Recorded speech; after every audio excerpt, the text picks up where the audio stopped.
Good morning, friends. Today we can discuss about UPSI syllabus and pattern.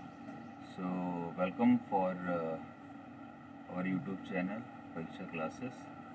तो आज हम start करेंगे UPSI का जो सिलेबस है उसका पैटर्न है उसके बारे में डिस्कस करेंगे और सिलेक्शन प्रोसेस क्या है, इसकी कौन कौन सी स्टेजेस हैं, इसमें रनिंग कितनी क्या है, कितनी क्या हाइट है, इस सब के बारे में हम डिस्कस करेंगे और इस वीडियो में देखेंगे।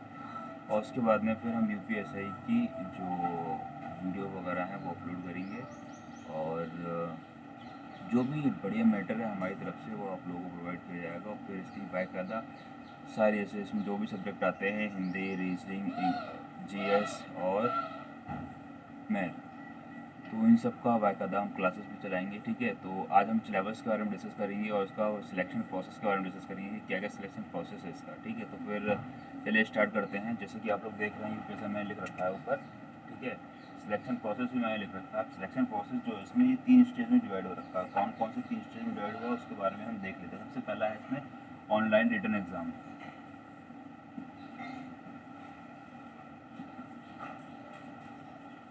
Online written exam. सेकेंड है इसमें डॉक्यूमेंटेशन, जो डॉक्यूमेंट वगैरह होते हैं इसे हम पीएचटी बोलते हैं।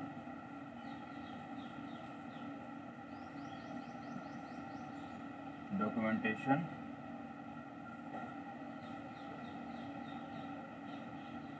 Physical standard test.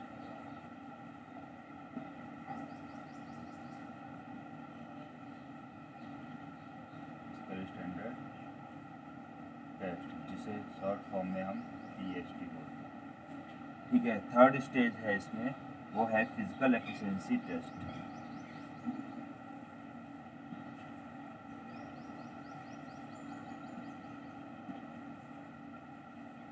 Physical efficiency test, जिसे हम पीईटी बोलते हैं। ठीक है, इसका जो सिलेक्शन प्रोसेस है वो 3 स्टेज में डिवाइड हुआ है। ऑनलाइन एग्ज़ाम होता है इसका, ठीक है, और ऑनलाइन एग्ज़ाम होने के बाद फिर डॉक्यूमेंटेशन होता है, फिजिकल स्टैंडर्ड टेस्ट जिसे हम पीएचटी बोलते हैं। उसका अंदर फिजिकल एफिशिएंसी टेस्ट जिसे हम पीईटी बोलते हैं। ठीक है, तो ये तो इसका स्टार्टिंग में चरण हो गया कि सिलेक्शन प्रोसेस क्या है, 3 स्टेजें हैं इसमें। उसके बाद में फिर हम देख लेते हैं सिलेबस इसका क्या क्या है। ठीक है, और सिलेबस देखने से पहले एक चीज़ देख लेते हैं हम कि इसमें जो है ऑनलाइन जो होता है इसमें कितने के क्वेश्चन आते हैं, कितने के क्वेश्चन नहीं आते, कितने घंटे का होता है, उसके बारे में थोड़ा सा हम देख लेते हैं।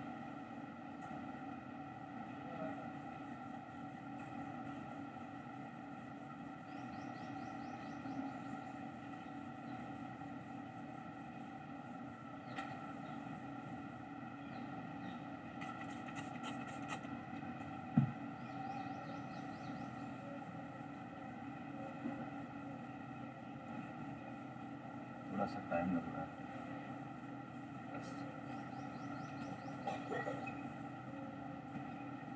अब हम इसमें देख लेते हैं ऑनलाइन रिटन एग्ज़ाम जो होता है इसमें कितने के क्वेश्चन आते हैं, कितने के क्वेश्चन नहीं आते, उसके बारे में देख लेते हैं।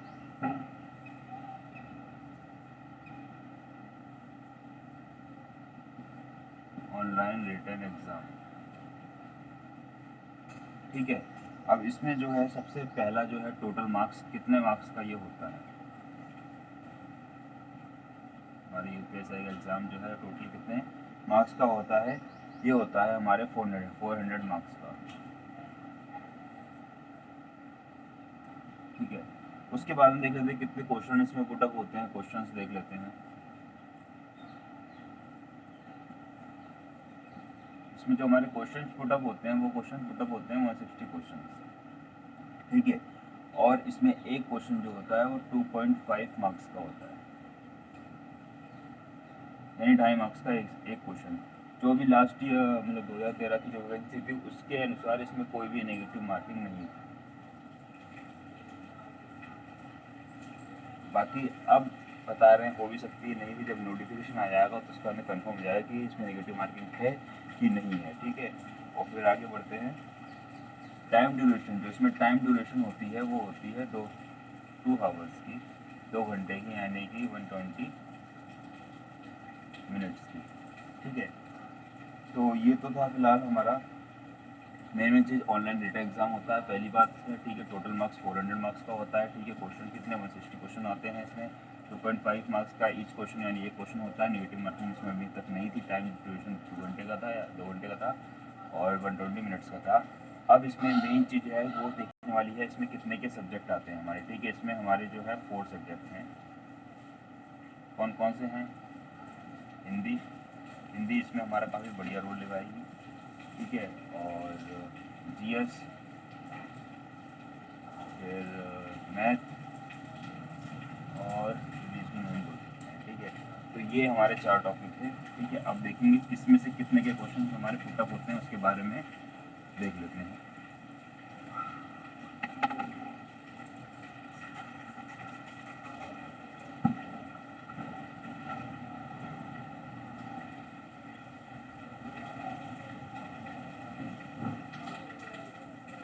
और अभी हम इसमें सिलेबस के बारे में देखेंगे कि कितना क्या सिलेबस आएगा, इसमें हिंदी में कौन कौन से चैप्टर्स आते हैं, जीएस में कौन कौन से। और इसमें एक चीज़ बता दूँ, इसमें जो हमारा एसआई का जो जीएस का क्वेश्चन है वो थोड़ा सा चेंज है बाकी एग्जामों से।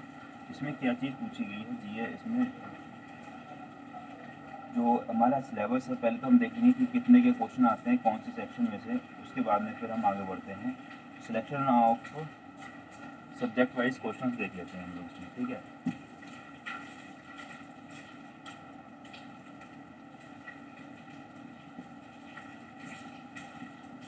Subject wise question.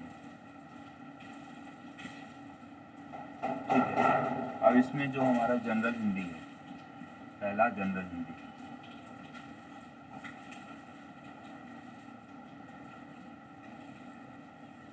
जिसे हम सामान्य हिंदी बोलते हैं।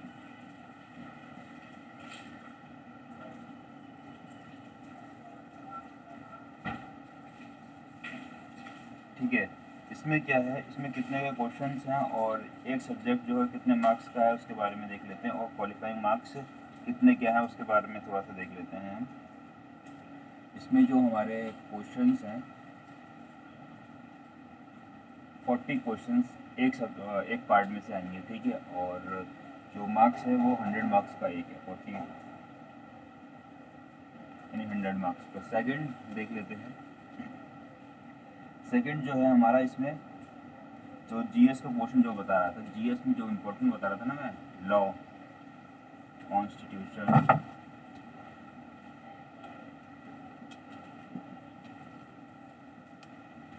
लॉ हो गया हमारा, कॉन्स्टिट्यूशन हो गया, उसके बाद में आता है हमारा general knowledge.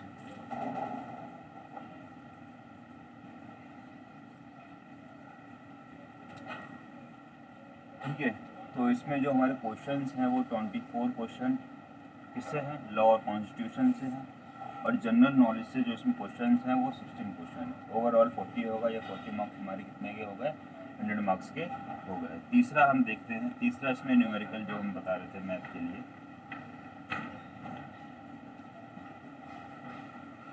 Numerical and mental ability test.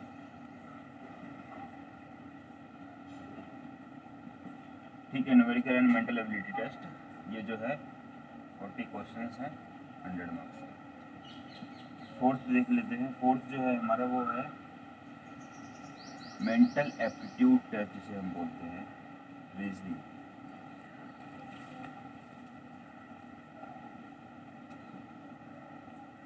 Mental aptitude test, या फिर इसी को हम क्या बोलते हैं, इंटेलिजेंस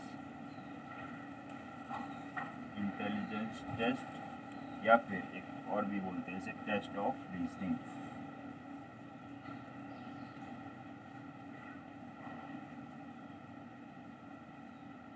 ये भी हमारा टोटल 40 क्वेश्चंस का होता है और 100 मार्क्स का। ठीक है, तो ये हमारे जो टोटल होते हैं 160 क्वेश्चंस हो जाते हैं और 400 मार्क्स का हो जाता है टोटल। और अभी तक जो हमारा एग्ज़ाम पैटर्न था उसके अकॉर्डिंग 35% लाना अलाउ था, यानी कि 35 नंबर हर सेक्शन में आने हमारे अलाउ थे।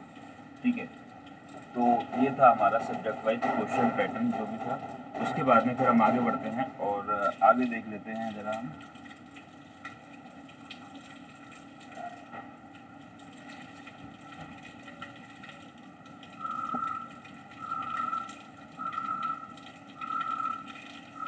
अब हम सब्जेक्ट देख लेते हैं कि सब्जेक्ट में कितने का सिलेबस आता है हमारा, ठीक है। और सबसे पहले हिंदी देखते हैं, हिंदी में कितने क्या चैप्टर आ रहे हैं, ठीक है।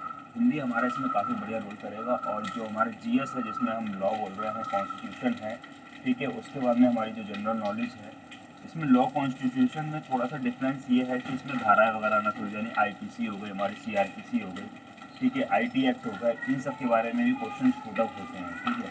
तो ये हमारा इसमें काफ़ी बढ़िया रोल प्ले करेगा, ठीक है। तो सबसे पहले हम समान हिंदी देख लेते हैं, समान हिंदी में क्या है।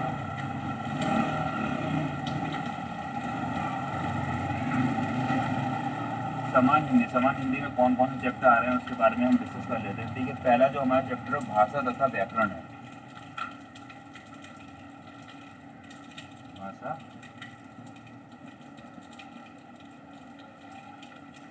भाषा तथा व्याकरण, ठीक है। इसी में काफ़ी सारे चैप्टर हैं, ठीक है। सेकंड चैप्टर इसमें है वर्ण तथा ध्वनि विचार,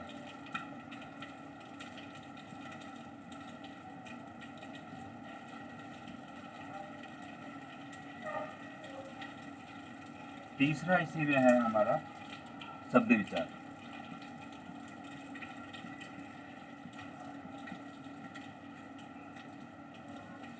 चौथा इसी में हमारा संज्ञा, व्याकरण में आती है, ठीक है। इसी में फिर हमारा आता है संज्ञा, सर्वनाम, विशेषण, ठीक है।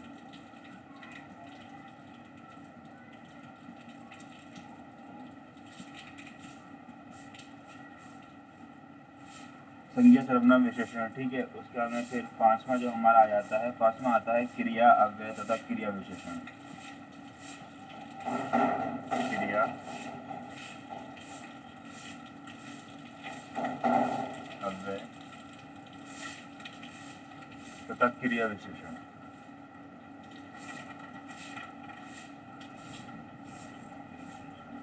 आज की वीडियो थोड़ी सी लंबी जरूर हो सकती है, लेकिन काफ़ी ज़्यादा इंपॉर्टेंट होने वाली है। वो इस वजह से कि जब तक हमें कहीं भी जाना है, जब तक उसका रूट नहीं मालूम होगा तो हम आगे कैसे बढ़ सकते हैं।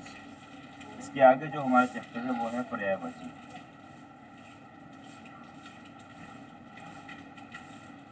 ठीक है। उसके बाद में 7 चैप्टर है, इसी में ही हमारा विपर्यार्थक शब्द,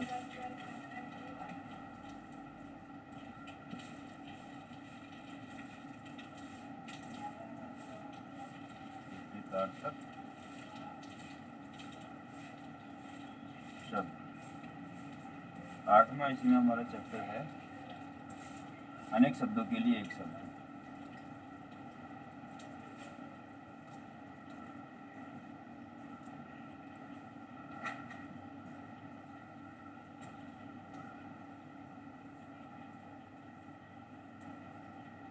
अनेक शब्दों के लिए एक शब्द, ठीक है। ये 8 चैप्टर है, इसके बाद में और भी हैं, फिर नीचे आप लोगों को दिखेगा नहीं, चलो एक और लिख देते हैं।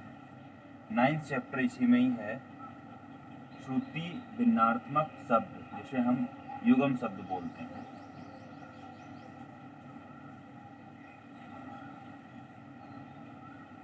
आगे चैप्टर है 10th वाला, इसमें है तत्सम तत्व, जिसे बोलते हैं।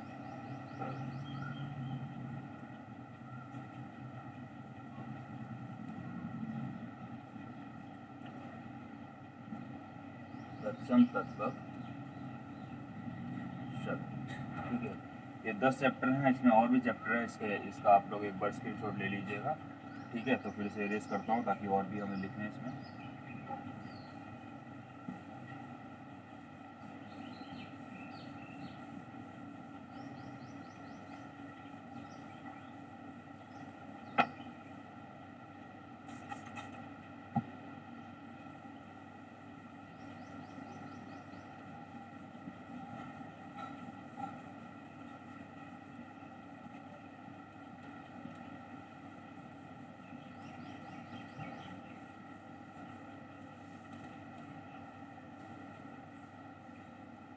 इसके आगे बढ़ते हैं, और जो हमारा 11वां शब्द है इसमें अब आएगा, 11वां जो चैप्टर है हमारा 11th, वो है उपसर्ग,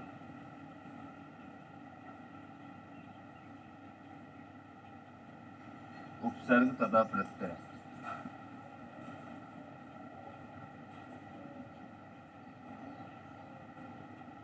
उपसर्ग तथा प्रत्यय। 12th चैप्टर है इसी में ही हमारा, मुहावरे, अर्थ एवं प्रयोग।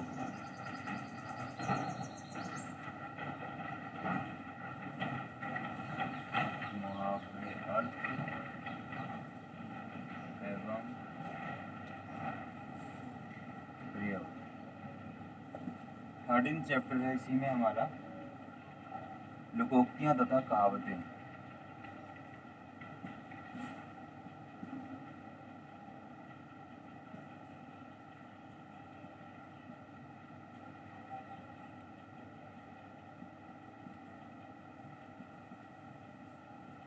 लोकोक्तियां तथा कहावतें। 14th चैप्टर है इसी में हमारा, शब्दों में समान अशुद्धियां।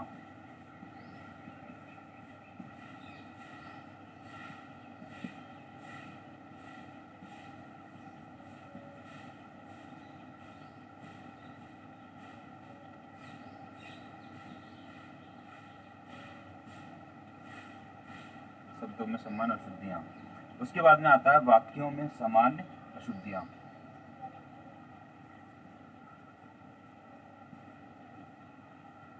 वाक्यों में सामान्य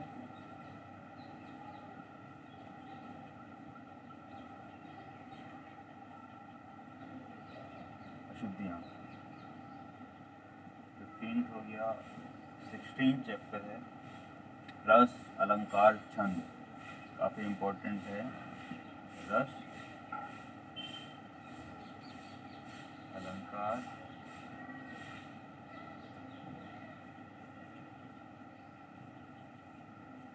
तथा छंद।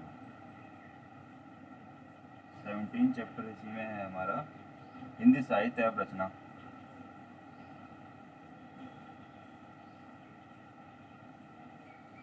हिंदी साहित्य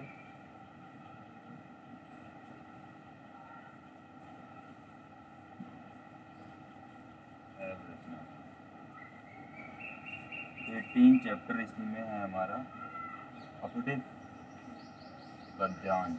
जो गद्यांश आता है ना, पैराग्राफ आता है, इसे हम बोलते हैं, वही पैराग्राफ, उसमें से हमें क्वेश्चंस छाटने होते हैं, गद्यांश।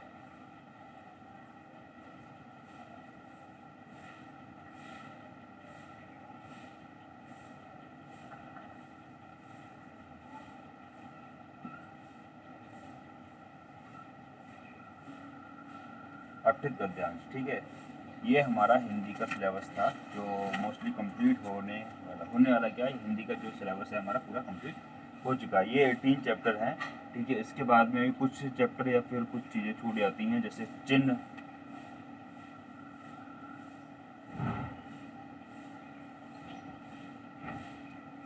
चिन्ह चैप्टर है, ठीक है। इसमें पूर्ण विराम आता है हमारा, ठीक है, लघु विराम, अल्प विराम, ठीक है, ये सब चीज़ें आती हैं, ठीक है। उसके अलावा बीच में हम लिख देते हैं अन्य,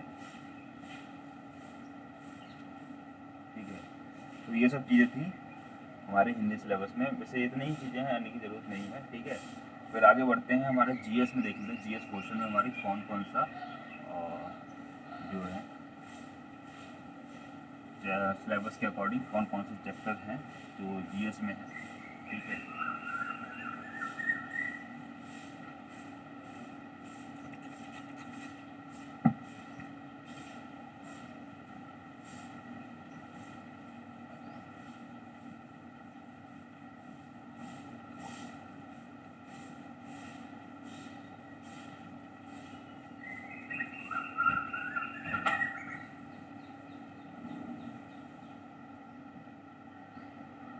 सामान्य ज्ञान देख लेते हैं, जिसे हम जीएस बोलते हैं।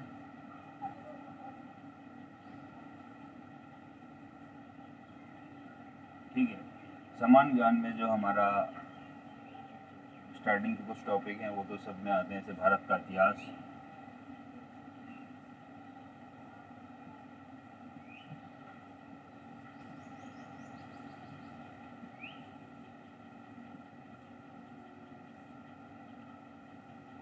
भारत का इतिहास। दूसरा भूगोल, जिसे ज्योग्राफी बोलते हैं। और इसी में फिर तीसरा आता है सामान्य विज्ञान। सामान्य विज्ञान। फोर्थ चैप्टर इसी में आता है विविध तथ्य, यानी जो बाकी सब आ जाता है हमारा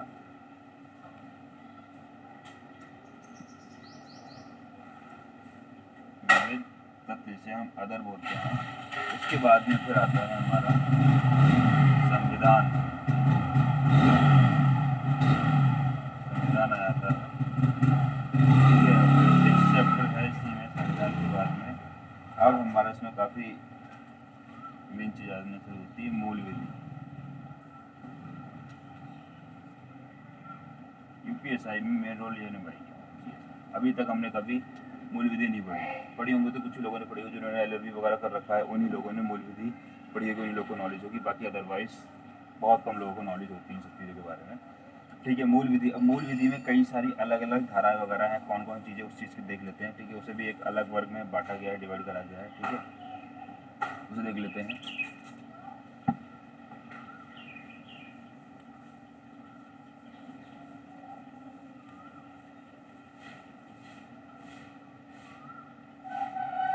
मूल विधि में क्या क्या चीज़ें आती हैं।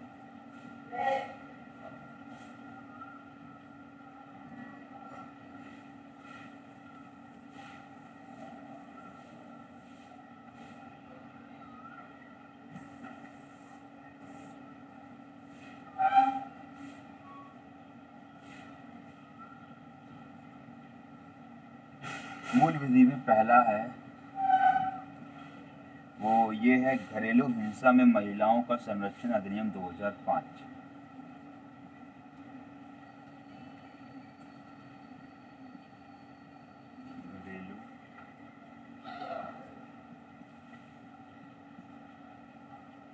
घरेलू महिलाओं में, सॉरी,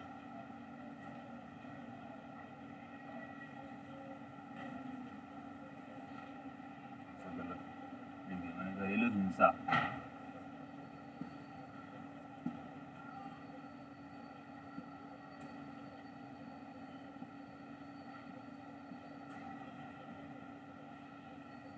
घरेलू हिंसा में महिलाओं का संरक्षण,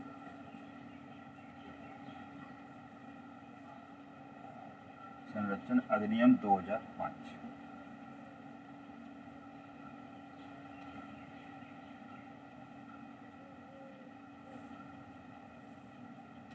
अधिनियम 2005। दूसरा इसी में जो एक्ट आता है किशोर न्याय,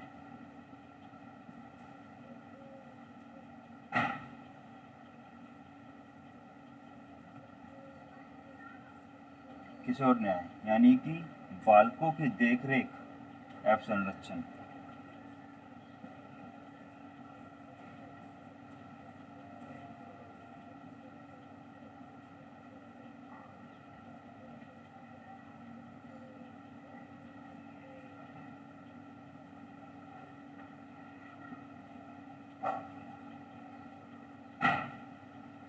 बालकों की देखरेख एवं संरक्षण, ये अधिनियम जो है वो है हमारा 2000। इसके बाद में आता है SC/ST एक्ट, जिसे हिंदी में बोलते हैं अनुसूचित जाति और अनुसूचित जाति अधिनियम 1989।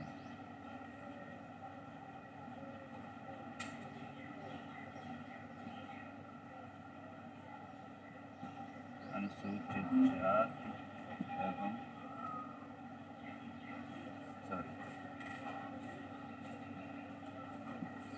अनुसूचित जाति और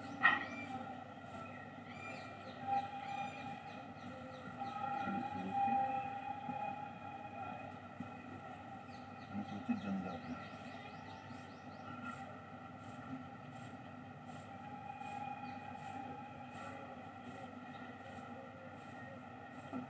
अधिनियम 1989। काफ़ी ज़्यादा इंपॉर्टेंट है, कभी कभी तो डायरेक्ट पूछा जाता है। जैसे घरेलू हिंसा में महिलाओं का संरक्षण अधिनियम कौन सा है, तो 2005 का है, ठीक है। इस तरीके से अनुसूचित ST/ST एक्ट पक्का 1989 का है। फोर्थ है, फोर्थ देख लेते हैं। फोर्थ है इसी में मोटरयान अधिनियम 1988।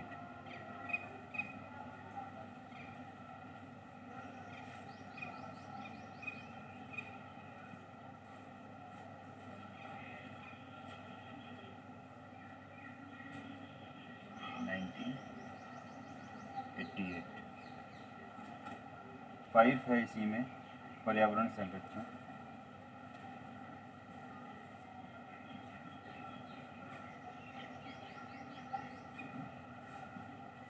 पर्यावरण संरक्षण, ठीक है, ये है अधिनियम 1986,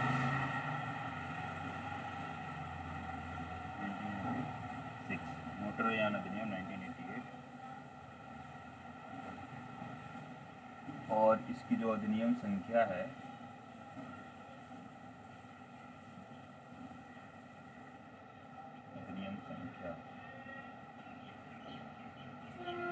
वो है 59, इसकी मोटरयान वाली।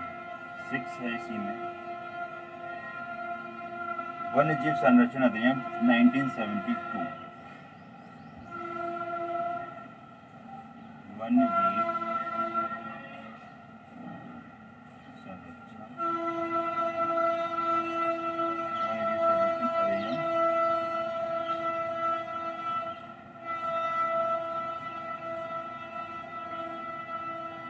1972।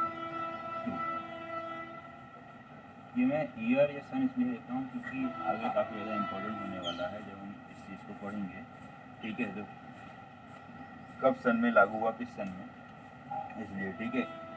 मानवाधिकार संरक्षण अधिनियम 1993,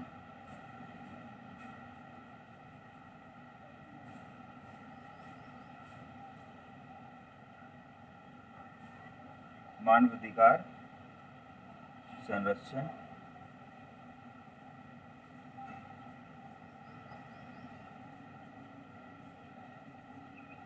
अधिनियम, मानवाधिकार संरक्षण अधिनियम 1993। साइबर अपराध, जैसे हम यानी कि जो कंप्यूटर द्वारा ऑनलाइन जो अपराध किए जाते हैं उसके बारे में बात करी गई है।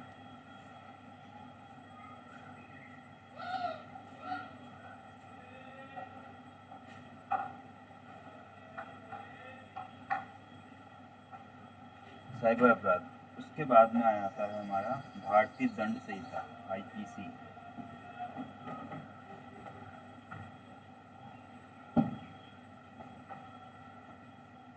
भारतीय दंड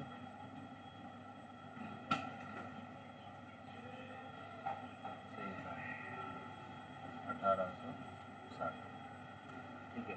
इसके आगे 3-4 और बचे हुए हैं हमारे, ठीक है, इसका आप लोग एक बार स्क्रीनशॉट ले लीजिए, ठीक है। तो ये था मूल विधि में, समान ज्ञान में।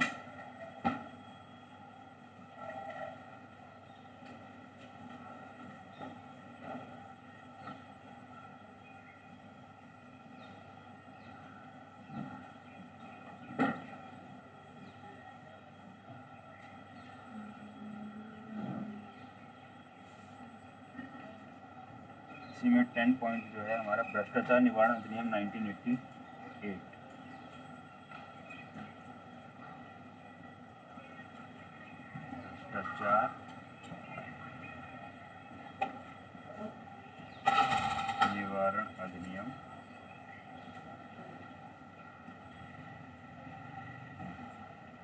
भ्रष्टाचार निवारण अधिनियम 1988।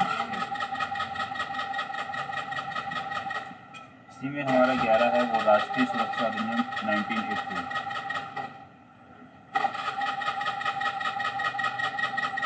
राष्ट्रीय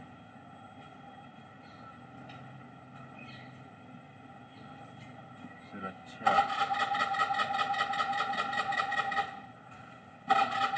राष्ट्रीय सुरक्षा अधिनियम 1980। 12 है इसी में हमारा सूचना का अधिकार अधिनियम 2005 या 2005, सूचना का अधिकार, सूचना का अधिकार अधिनियम,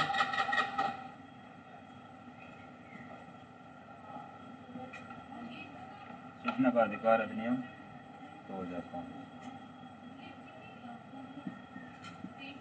13 है इसी में आयकर अधिनियम, इनकम टैक्स डिपार्टमेंट जो होता है ना, आयकर नियम, ये सब इसलिए है क्योंकि SI बनने के बाद हम किसी भी डिपार्टमेंट में जा सकते हैं ना। ऐसे UPSI है, सब ऐसा ही है, लेकिन जांच तो कहीं की भी कर सकती है ना, तो उस चीज़ के बारे में हमें नॉलेज होनी चाहिए। उसके बाद में इसमें एक और बचा है हमारा, ठीक है, उसे और देख लेते हैं। और ये है हमारा भूमि सुधार एवं भूमि अधिग्रहण, 14th है इसमें, भूमि सुधार एवं भूमि अधिग्रहण।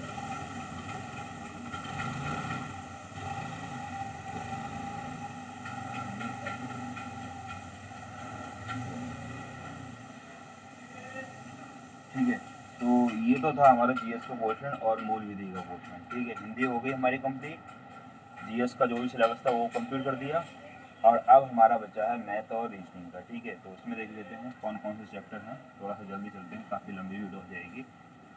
और एक चीज़ और बता दूँ, इन सबका आप लोगों को एक बार स्क्रीनशॉट ले लेना है। ठीक है, और मेरा तो यही है, स्क्रीनशॉट लेने से बेटर है कि अपनी कॉपी में अच्छे से लिख लें, क्योंकि जब 3-4 बार इस चीज़ को, सिलेबस को लिखेंगे ना, तो काफ़ी सारी चीज़ें तो अपने ऑटोमेटिक है। जैसे भारतीय दंड संहिता है, ठीक है, IT एक्ट है, भारतीय दंड संहिता कब लागू हुई, स्टार्टिंग मैंने सन लिख रखा है इसमें 1860 में। तो वही था ना, ये सब चीज़ें पहले, ये जब एक तरीके से मान के चलिए ये बेस है। ठीक है, हर चीज़ कई बार तो इसी तरीके से भारतीय दंड संहिता कब लागू हुई, कौन सी डेट को लागू हुई, कितनी धाराएं हैं, ठीक है, इन सब चीज़ों के बारे में जानकारी होनी चाहिए हम लोगों को। ठीक है, तो वही है सिलेबस, जो अगर आप लोग लिखेंगे तो ज़्यादा बेटर है, और बाकी इसकी शॉर्ट ले लेंगे तो भी बेटर है, क्योंकि ऐसा है ना, फ़ोन में क्या होता है, फ़ोन में तो बहुत सारी चीज़ें पड़ी होती है, कब देखते हैं। लास्ट टाइम आप लोगों ने कितने स्क्रीन शॉट लिए होंगे और उसे कितनी बार रिविजन मारा होगा, आप लोगों को मालूम होगा। तो उसी चीज़ की बात कर रहे हैं, संख्यात्मक परीक्षा। ठीक है, यानी कि मैथ और रीजनिंग के बारे में, से तो मैथ और रीजनिंग में टोटल वही चैप्टर है, मैं उन चीज़ के बारे में बात कर लेता हूँ जो थोड़े से डिफरेंट हैं।